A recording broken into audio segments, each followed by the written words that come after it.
바르셀로나에는 140년 전부터 짓고 있는데도 아직 완공되지 못한 교회가 있다고 하죠.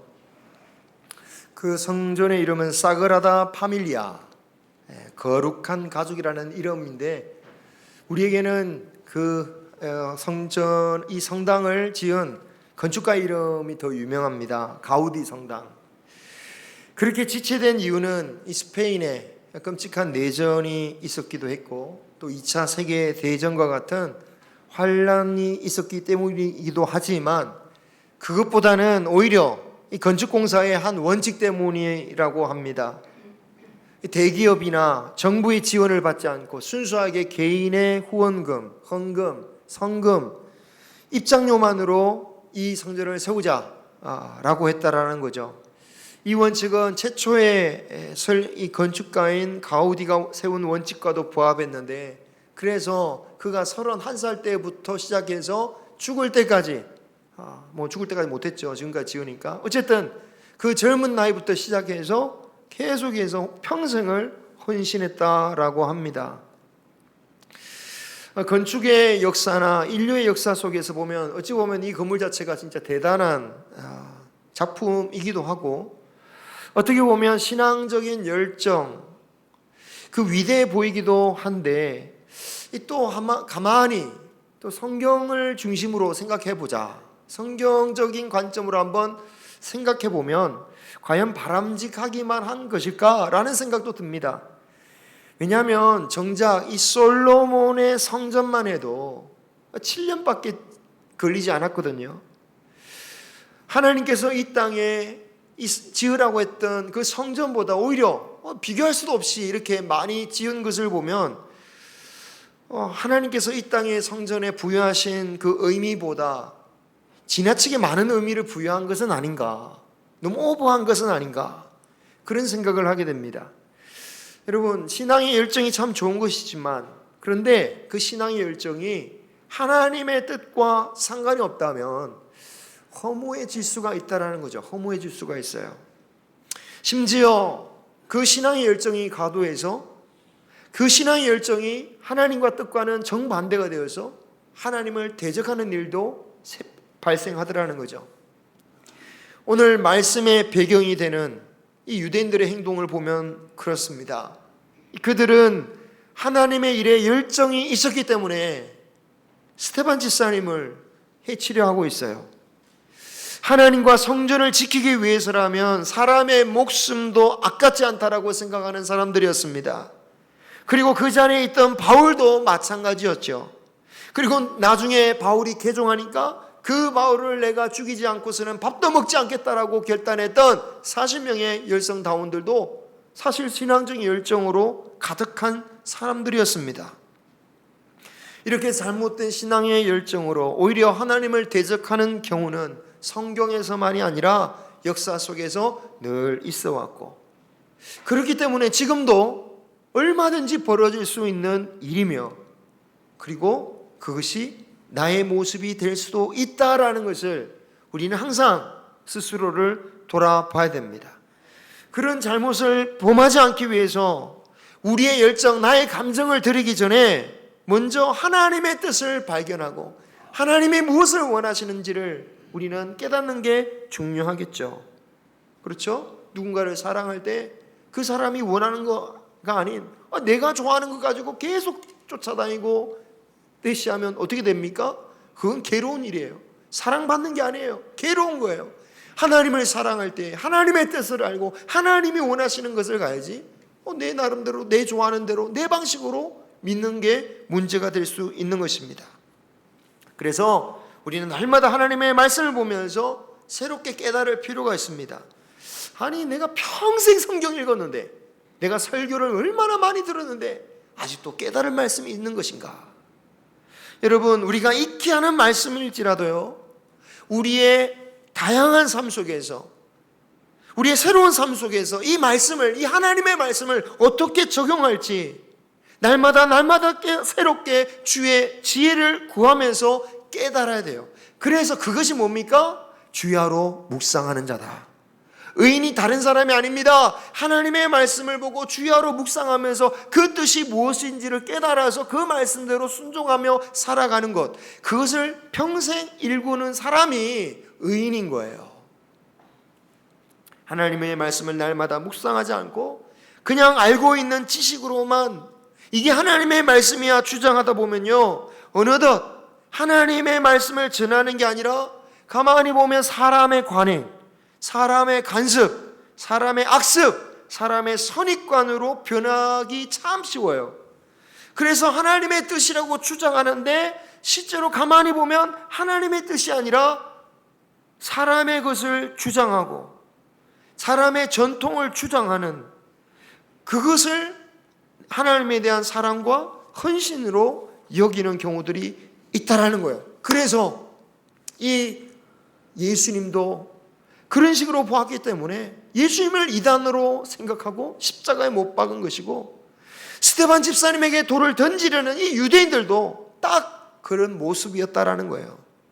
예수님을 통해서 구원하시려고 하는 하나님의 계획, 구약시대에는 숨겨졌으나 그 구약의 모든 메시지 가운데 그 감춰졌던 비밀, 그 비밀이 드러나고 있는데 그 비밀을 깨닫지 못했던 그 전통과 간섭에 휩싸여서 예수님을 이단으로 몰고, 오늘 말씀의 스데반도 하나님의 거룩한 성전과 율법을 모독한다면서 죽이려고 하고 있다라는 거예요. 오늘 말씀에서 스데반은 그런 그들을 향해서 자신의 억울함을 호소하기보다는 여러분이 정말 지켜야 할 성전이 무엇입니까? 여러분이 붙들어야 할 하나님의 말씀이 무엇입니까?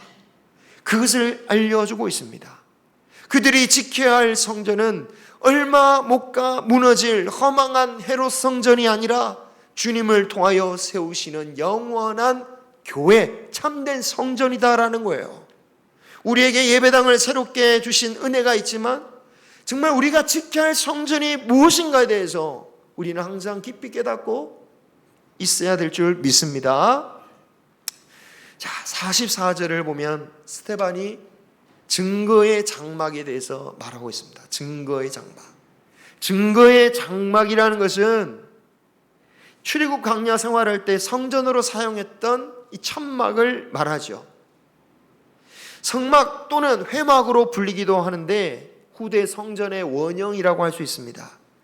그래서 성막, 이 성막하면 성전이 있기 전에 텐트니까 임시적으로, 그죠? 임시적으로 세워졌던 것, 성전이 나오기 전에 잠시 있었던 그런 임시적인 성전이다라고 생각하기 쉽지만, 그런데 오히려 후대 지어진 성전은요, 오늘 말씀에도 우리가 보았지만 정작 하나님께서 원하시면서 만드신 게 아니었기 때문에 어찌 보면 이 장막 성전이야말로 참된 성전을 더 잘 예표하고 있는 성전이라고 할 수 있어요.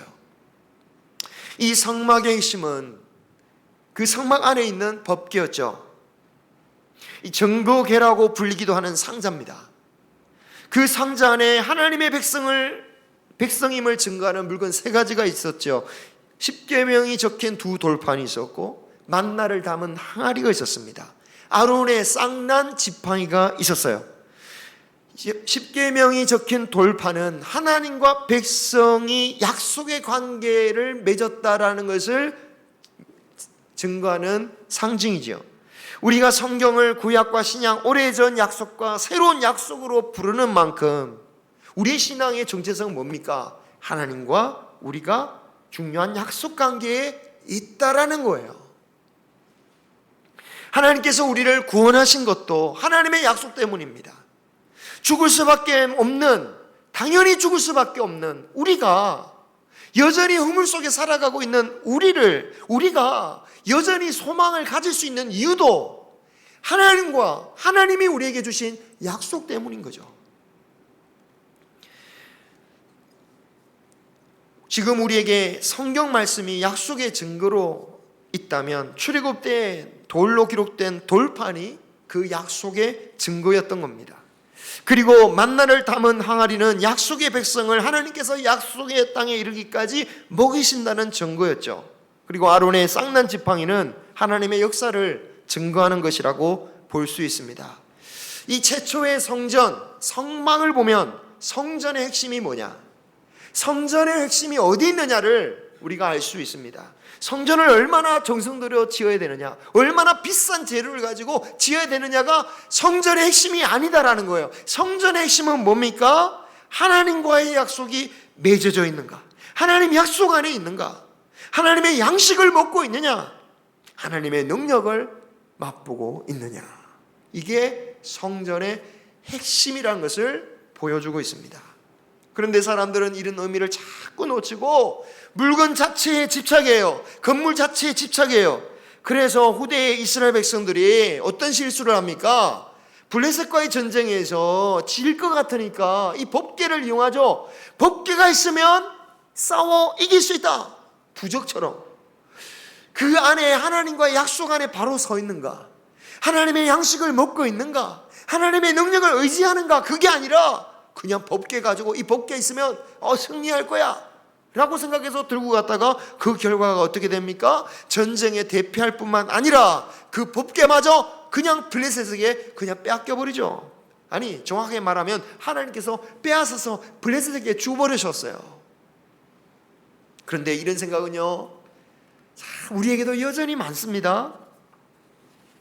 그래도 기독교 문화가 발달한 미국 헐리우드에서 심지어 유대인 출신의 유명한 그 감독 스티븐 스필버그가, 유대인 출신 그 스티븐 스필버그가 성경의 법궤를 찾는 유명한 영화를 만들었는데, 그 영화를 보면 정작 법궤의 핵심에는 관심이 없고 법궤를 마치 무슨 알라딘의 램프처럼 다루는 것을 보게 돼요. 그거 가지고 있으면 전쟁에서 이기고, 그것이 있으면 막 병도 낫고 막 그런다는 거예요. 여러분, 천주교에서 성물을 다루고 또는 우리가 때로는 그 성지에 가서 볼 수 있는 성물들도 사실 비슷한 의미들이에요.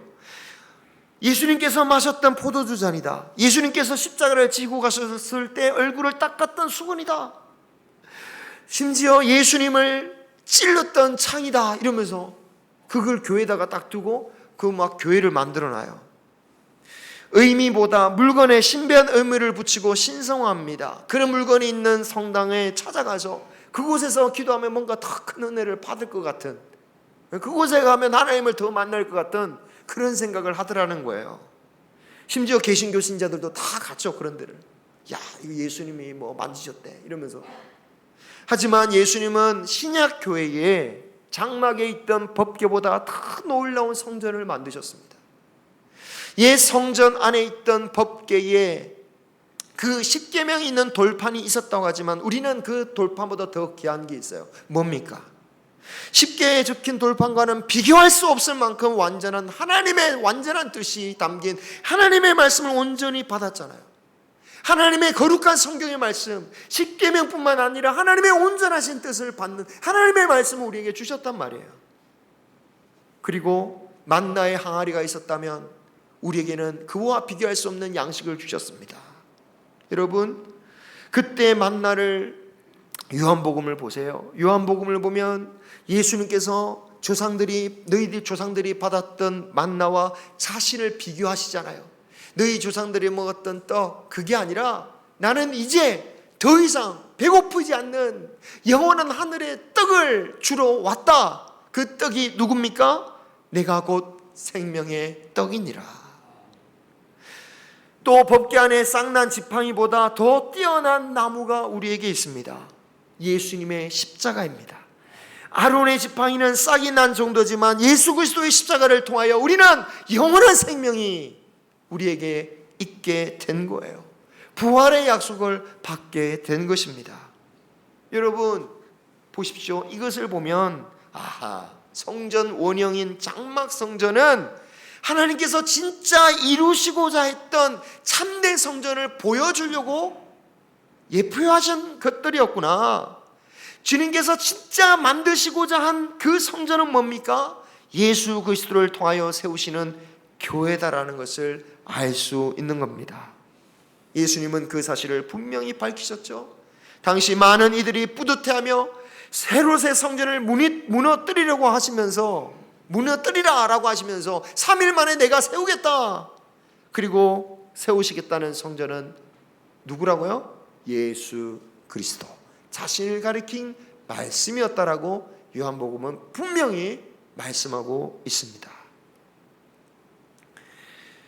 그러므로 비록 사람의 눈으로 보면 솔로몬의 성전보다 장막 성전이 초라해 보이고, 또 이 교회가 저 가우디 성당보다 초라해 보일지 모르지만, 참으로 하나님의 완전한 성전은 바로 우리를 통하여 이루어졌다는 것을 믿어야 될 줄 믿습니다.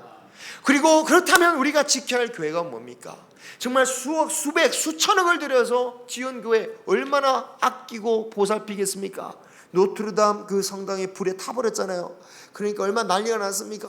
이게 전쟁 중에도 안 터졌던, 암 탔던 성당이 불탔어, 이러면서 막 가꾸고 다시 세우고 사람들 아파하고 눈물 흘리고 그렇게 바라봅니다. 그런데 우리가 정말 아끼고 돌봐야 할 참된 성전은 뭡니까? 예수 그리스도를 통하여 세우신 우리 성도들이라는 것을 여러분 꼭 기억하시기 바랍니다. 돈으로 만든 그 건물을 아까워할 줄 알면서 예수 그리스도의 피로 세우신 교회를 아까워 지키지 아니하고 함부로 여기고 가볍게 여긴다면 이게 얼마나 속상한 일입니까? 여러분, 정거장막이 이후에 성전들보다, 이 정거장막이 이후에 세워진 그 성전들보다 확실하게 주시는 메시지가 있습니다. 그 성전은 한 곳에만 있는 게 아니라 백성들이 가는 곳마다 성전이 중심이 된다라는 거예요. 성막은 이스라엘 백성들이 광야를 떠돌면서 진을 칠 때마다 백성들의 진지 맨 가운데 설치하게 하셨죠. 아까 그림을 보신 것처럼. 그리고 그 성막에서 구름 기둥이나 불 기둥이 일어나면 백성들이 그것을 보면서 움직이셨어요. 그러니까 백성들이 일어나서 가장 먼저 하는 일은 뭡니까? 오늘 이동하나 아니면 머무나 성막 위를 바라보는 거예요. 성막 위에서 구름이 피어오르면 떠나야 되는구나 하면서 준비하는 겁니다. 오늘 하나님이 어떻게 인도하시는가? 그 하나님을 따라 살아가는 것이고, 그렇게 주의 백성들과 함께 거하는 그 성전의 성막의 모습이 바로 임마누엘의 모습이었죠. 그 임마누엘이 뭡니까? 예수 그리스도의 이름 아닙니까? 임마누엘, 예수님께서 오심으로 완전한 성전을 이루셨다라는 거예요. 예수님이 오셨다라는 것은 2000년 전에만이 아니라 성령을 통하여 지금 우리 안에 거하시고, 또한 우리가 주 안에 거하게 하심으로 우리 한 명 한 명이 하나님의 거룩한 성전이 되게 만드신 것입니다. 옛날 성막이 백성과 함께 움직인 것처럼 우리 자체가 움직이는 성전이 되게 하셔서 우리가 어디를 가든지 하나님의 뜻을 따르고 이루어지게 함으로 그곳이 예배되게 만드는 삶, 참된 영적인 제사를 드릴 수 있는 참된 성전으로 우리를 만드셨다라는 거예요. 이런 하나님의 뜻을 다윗은 몰랐죠. 솔로몬도 몰랐고 아무도 몰랐습니다. 그냥 그들은 보이는 성막을 보면서 아이고 우리 하나님이 저렇게 누추한 곳에 계시면 되겠느냐라고 해서 만든 게 성전이었습니다. 그러나 그것은 어디까지나 사람의 입장이었다라는 거예요. 아무리 대단한 성전 150년, 200년, 1000년 동안 건물을 짓는다 할지라도 하나님이 머무실 만한 건물을 만든다는 것은 불가능한 일입니다. 이 세상 어떤 자연 만물로도 담을 수 없으신 하나님을 우리가 어떻게 만들어 놓고 하나님 머물 만한 공간 아닙니까? 하나님 받으십시오, 이것이 하나님께 아주 딱 어울리는 곳입니다 라고 하겠습니까? 솔로몬 역시 그것을 너무나도 잘 알았습니다. 그래서 성전을 지어놓고 고백합니다. 이곳이 하나님이 거하실 만한 곳은 아님을 고백합니다. 황금으로 도배한 거예요. 7년 만에 공사했다지만 솔로몬 성전은 황금으로 도배한 성전이에요. 벽지를 황금으로 붙였어요. 그냥. 물론 나중에 이제 이방 나라가 와서 바벨론 페르시아한테 긁어가지고 갖다 바치기도 했지만 어쨌든 솔로몬은 금으로 막 도배한 화려한 성전이었단 말이죠. 하지만 그것도 하나님이 거하실 만한 곳이 아님을 고백합니다. 그러면 솔로몬 그 성전을 어떻게 생각합니까? 하나님, 기도 이렇게 하죠. 하나님, 다만 이곳에서 하나님의 백성들이 죄를 지었을 때에 참회 기도를 드리고 제사를 드릴 때 주여 우리의 죄를 용서하여 주시옵소서. 주 앞에 겸손히 엎드릴 때에 우리를 다시 하나님 우리를 세워줄 수 있는 공간으로 삼아 주시옵소서. 그렇습니다. 성전은요, 백성이 하나님께 죄 용서함과 은혜를 구하기 위한 장소로서, 그런 장소로 하나님이 은혜로 허락해 주신 것이었습니다. 그러므로 아무리 황금으로 도배했다 할지라도 하나님께 대단한 영광을 드렸다라는 의미이기보다는 오히려 그 성전 하나님께서 우리에게 허락해 주셨구나. 사람이 대단한 교회당을 세움으로 하나님께 대단한 영광을 드릴 게 아니라, 하나님 이곳에서 우리가 주 앞에 나가 주를 경배하고 주님을 만날 수 있게 하심을 감사드릴 수 있는 마음이 있어야 된다라는 것입니다. 우리의 믿음을 위해 주님께서 허락하셨음을 감사하고 영광을 돌리는 저와 여러분이 되시기를 주님의 이름으로 축원합니다. 그렇습니다. 우리는 이 장소를 준비한 것으로 하나님께 영광 돌렸다라고 생각할 것이 아니라 정말 이 공간이 하나님께 영광을 돌릴 수 있는 공간이 되도록 해야겠습니다. 찬양하는 소리로 채우기 원합니다. 기뻐하고 영광을 돌리는 소리로 채우기를 원합니다. 사람의 말이 아닌 하나님의 말씀이 선포되어지고 아멘이 넘치는 교회당이 되기를 소망합니다. 그 외에 다른 소리, 사람의 욕망과 사람의 분노와 사람의 미움과 사람의 질투와 경멸의 소리들은 이곳에서 어느 한 곳에서도 차지하지 않도록 오직 주님께 기뻐 받으실 만한 곳이 되기를 원합니다. 최근에 TV를 보니까 탤런트 최불암 씨가 자신의 트레이드 마크가 뭡니까? 웃는 거잖아요. 웃는 거. 어떻게 웃습니까? 파 웃는 거. 트레이드 마크잖아요. 그 웃음소리가 도대체 어떻게 해서 나타났는지를 얘기해 주는 보았습니다. 보신 분들 있을 거예요. 최불암 씨가 원래 그렇게 웃지 않았답니다. 그런데 드라마상에, 전원일기 드라마상에 자기 부인과 같이 있는 방 건너편에 홀 어머니가 계신데 자기하고 부인이 행복해가지고 막 웃어가지고 소림이 막 넘치나면 우리 어머니가, 그 나이 드신 어머니가 얼마나 마음이 좀 쓸쓸하실까, 혹시라도 쓸쓸하실까봐 큰 웃음소리로 못 내서, 그러니까 목소리를 죽이기 위해서 웃다 보니까 라는 소리가 나왔대요. 참, 그 어머니를 생각해서라도 그 웃음소리 하나, 그 웃음소리를 신경 썼던 그 연기자, 우리가 이 하나님의 예배드리는 이 공간에서 하나님 앞에 조심히 드리고 하나님께 기쁨을 드릴 수 있는 저와 여러분이 되기를 소망합니다. 다른 사람들은 그것을 우스꽝스럽게 여겼지만 참 얼마나 감동적입니까? 그 어머니가 얼마나 기쁘겠습니까? 하나님도 우리가 하나님을 위해서 내 웃음소리가 바뀌고 내 말투가 바뀌고 내 생각이 바뀌고 내 행동이 바뀐다면 다른 사람은 몰라줘도, 다른 사람은 비웃을지 모릅니다. 왜 저렇게 웃느냐고, 왜 저렇게 행동하냐고. 하지만 하나님은 얼마나 기뻐하실까요? 하나님이 기뻐하시는 그러한 저와 여러분이 되기를 주님의 이름으로 축원합니다. 물론 이 예배당이 하나님께 영광 돌리는 유일한 공간이 되어서는 안 됩니다.